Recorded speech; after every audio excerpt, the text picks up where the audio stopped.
semuanya, bertemu lagi dengan saya. Hari ini saya akan menjelaskan bagaimana menyusun tabel distribusi frekuensi berkelompok, di mana materi ini dipelajari pada matematika wajib kelas 12 pada statistika. Dalam pembuatan tabel distribusi frekuensi berkelompok, ada beberapa hal istilah yang harus kita kenal. Yang pertama, kelas. Yang kedua, batas kelas, di mana batas kelas ini nilai ujung bawah suatu kelas disebut batas bawah kelas, dan nilai ujung atas kelas disebut batas atas kelas. Lalu yang ketiga, tepi kelas. Nah, tepi kelas ada tepi bawah. Nah, untuk menentukan tepi bawah sama dengan batas bawah dikurang 0,5. Lalu tepi atas. Untuk menentukan tepi atas sama dengan batas atas ditambah 0,5. Lalu selanjutnya panjang kelas. Nah, panjang kelas sama dengan tepi atas dikurang tepi bawah. Nah, panjang kelas disebut juga lebar kelas atau interval kelas. Yang kelima, titik tengah. Nah, untuk menentukan titik tengah, rumusnya sama dengan setengah dikali batas bawah ditambah batas atas. Jadi kelima ini adalah hal yang harus kita ketahui di saat kita belajar atau membuat tabel distribusi frekuensi. Nah, sekarang kita lanjut untuk bagaimana cara menyusun tabel distribusi frekuensi berkelompok. Nah, ada beberapa langkah di saat kita menyusun tabel distribusi frekuensi berkelompok. Langkah yang pertama, buatlah statistik jajaran dari data mentah, kemudian tentukan nilai rentang, yaitu dengan rumus R sama dengan X max dikurang X min. Nah, ini adalah rumus untuk menentukan nilai rentang pada langkah yang pertama, di mana R sama dengan X maksimum dikurang X minimum. Lalu untuk langkah yang kedua, menentukan banyak kelas. Nah, untuk menentukan banyak kelas pada langkah yang kedua ini, kita gunakan rumus K sama dengan 1 ditambah 3,3 dikali log N, di mana K itu merupakan banyak kelas dan N merupakan ukuran data. Lalu pada langkah yang ketiga, tentukan panjang atau interval kelas. Nah, untuk menentukan panjang kelas, rumusnya sama dengan rentang per banyak kelas, di mana rentang ini tadi kita dapatkan pada langkah yang pertama, lalu banyak kelas kita dapatkan pada langkah yang kedua. Nah, jadi langkah yang ketiga menentukan panjang kelas dengan rumus rentang per banyak kelas. Pada langkah yang keempat, yaitu dengan menggunakan nilai panjang kelas yang diperoleh pada langkah ketiga, tetapkan kelas-kelasnya. Nah, pada langkah yang keempat ini kita menentukan atau menetapkan kelas-kelasnya dengan cara menggunakan nilai panjang kelas yang diperoleh pada langkah yang ketiga. Lalu langkah yang kelima, tentukan frekuensi setiap kelasnya dengan menggunakan sistem turus. Nah, jadi untuk langkah yang kelima kita disuruh untuk menentukan frekuensi. Nah, ini adalah merupakan tahap akhir dalam pembuatan atau menyusun tabel distribusi frekuensi, yaitu pada langkah yang kelima. Baik, di sini saya akan menjelaskan satu contoh, yaitu bagaimana cara membuat atau menyusun tabel distribusi frekuensi. Suatu data diperoleh dari 40 kali pengukuran sebagai berikut. Nah, ini adalah data yang diperoleh dari 40 kali pengukuran. Yang ditanya, buatlah tabel distribusi frekuensi berkelompok untuk data tersebut.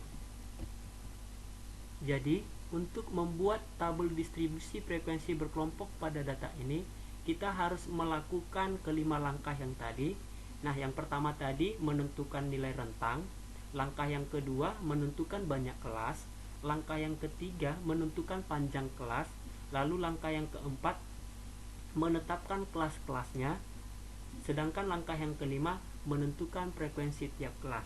Jadi kelima langkah ini harus kita kerjakan satu persatu supaya kita dapat membuat tabel distribusi frekuensi berkelompok untuk data ini. Baik, di langkah yang pertama tadi kita disuruh untuk menentukan nilai rentang.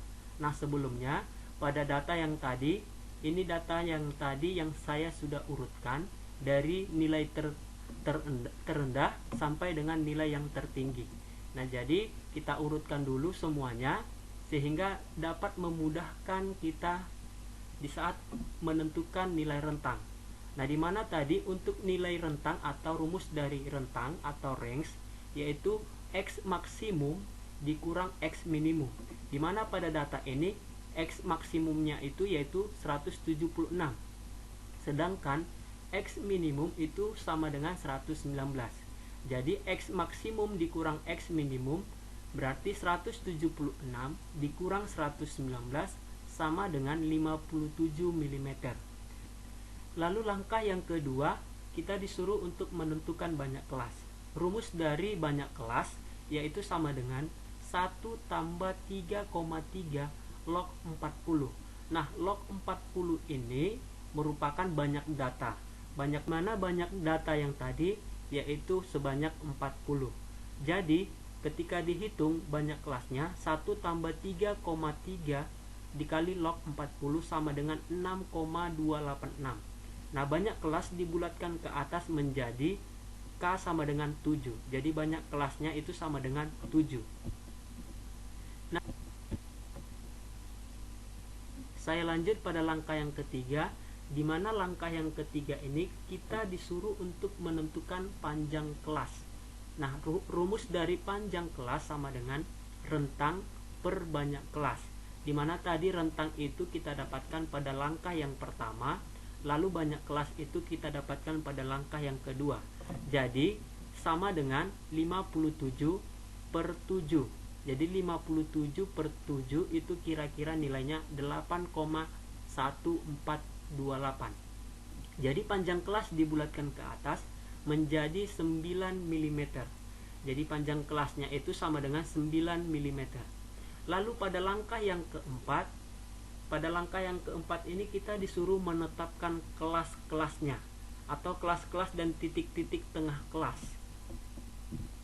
Jadi untuk menentukan banyak kelas ini sudah kita peroleh pada langkah yang kedua, di mana banyak kelas pada langkah yang kedua itu ada 7 kelas. Dan kelas itu kita namai kelas pertama, kelas kedua, kelas ketiga, kelas keempat, kelas kelima, kelas keenam, sampai dengan kelas ketujuh. Nah, ini adalah banyak kelas yang kita dapatkan pada langkah yang kedua. Lalu di tiap kelas, baik kelas pertama, kelas kedua sampai dengan kelas ketujuh, panjang kelasnya sama dengan 9. Jadi 119 sampai dengan 127 itu panjangnya 9 dengan titik tengah 123. Kelas kedua 128 sampai dengan 136. Nah, ini juga panjang kelasnya 9 dengan titik tengah 132.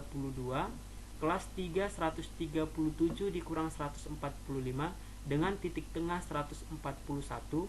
Kelas keempat 146 sampai dengan 154 dengan titik tengah 150 sampai dengan kelas ke-7 dengan 173 sampai dengan 181 dengan titik tengah 177. Jadi banyak kelasnya ada 7, panjang tiap kelas yaitu sama dengan 9.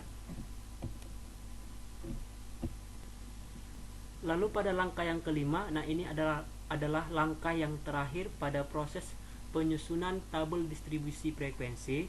Di langkah yang kelima ini kita menentukan frekuensi tiap kelas. Nah, jadi ini adalah hasil pengukuran yang kita dapatkan pada langkah yang keempat tadi.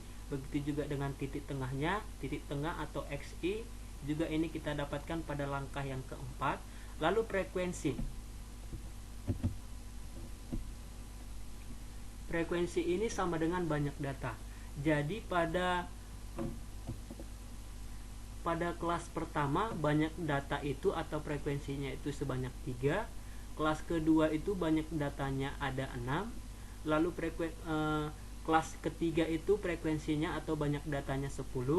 Kelas keempat itu banyak datanya 11. 155 sampai dengan 163 banyak datanya itu 5.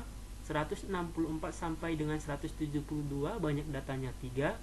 Lalu 173 sampai dengan 181 banyak datanya 2. Jadi inilah tabel distribusi frekuensinya.